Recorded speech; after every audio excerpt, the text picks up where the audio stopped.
ajaloo jäetud.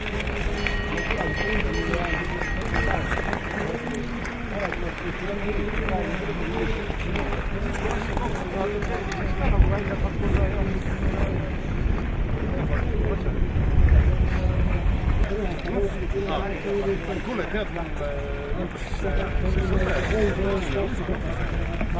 siis ta ütles, kuhu sulle kutsed on, kas sa siis tuled? Ma ütlesin, et ma tulen. Ta andis mulle kutsed, et kehtib kuni. Head tulema.